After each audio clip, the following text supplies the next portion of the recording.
माणुसकीचा झरा. एकदा एक माणूस मॉर्निंग वॉकसाठी बाहेर पडला होता.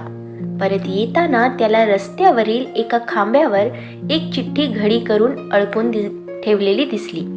त्याने कुतूहलाने ती चिठ्ठी उलगडून वाचायला सुरुवात केली. ती चिठ्ठी बऱ्याच वेळा वाकड्या अक्षरामध्ये लिहिली होती.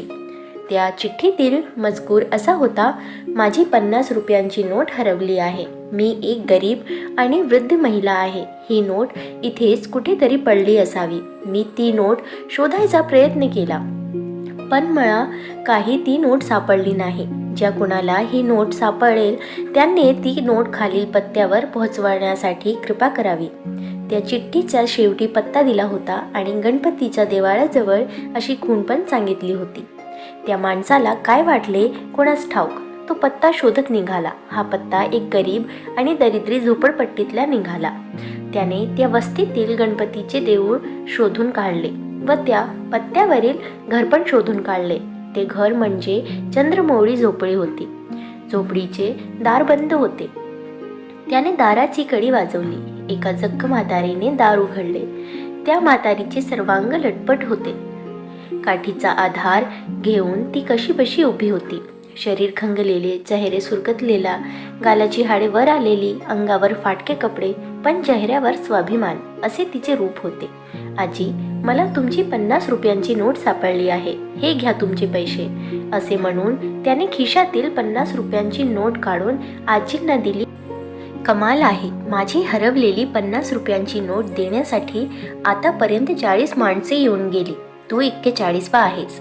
आजी म्हणाला, तुला कोणी सांगितले माझे पैसे हरवलेत आहेत म्हणून? आजींनी विचारले. मी ते खांब्यावरच्या चिठ्ठीमध्ये वाचले.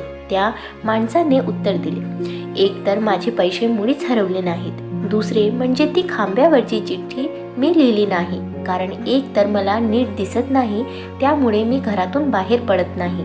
तसेच मला लिहिता वाचता आणि येत नाही. कोणीतरी हळसपणाने ती चिठ्ठी लिहिली आहे. ते घे तुझे 50 रुपये परत घेऊन जा. आजी म्हणाल्या. नको आजी, राहू दे पैसे तुमच्याजवळ, तुम्हालाच ते उपयोगी पडतील. तो माणूस म्हणाला.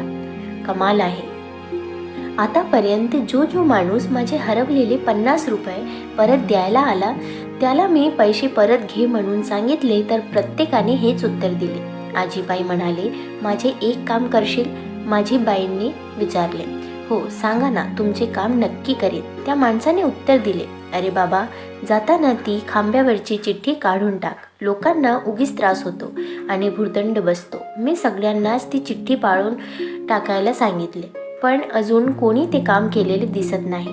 बहुत करून विसरलेले असावेत. निदान तू तरी ते काम करून टाक, असे म्हणून त्याला धन्यवाद देत ते आजींनी त्यांचा झोपडीचे दार बंद केले.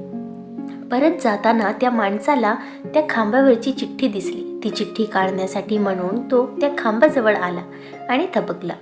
त्याच्या लक्षात आलं की त्या एका चिठ्ठीमुळे माणुसकीचा झरा वाहू लागला आहे. त्या चिठ्ठीमुळे अनेक लोकांची मदत त्या गरीब आजीबाईंना मिळाली आहे. आपले 50 रुपये गेले, पण एका गरजू माणसाला मदत केल्याचा आनंद व समाधान आपल्याला मिळाले असेल. समाधान त्या 40 लोकांना पण मिळाले असेल. ही चिठ्ठी जर आपण काढून टाकली तर माणुसकीचा झरा आटून जाईल. त्याला ती चिठ्ठी लिहिण्याचंच माणसाचे कौतुक वाटले आणि तो चिठ्ठी न फाडताच तिथून निघून गेला.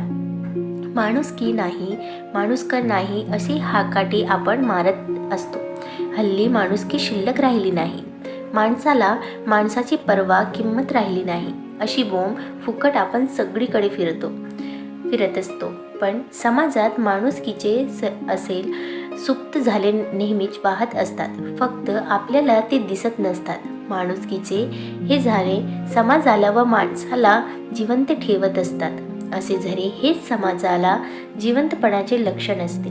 तुम्हाला सुद्धा माणुसकीच्या अशा एखाद्या झऱ्यामध्ये सामील होण्याची संधी मिळाली तर ती जरूर घ्या. इतरांना मदत केल्यामुळे जो काही आनंद किंवा समाधान मिळते याचा जरूर अनुभव घ्या. अर्थात हा अनुभव घ्यायचा की नाही हे तुम्हीच ठरवायचे.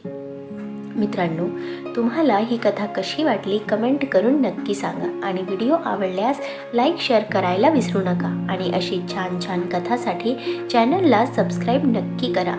धन्यवाद.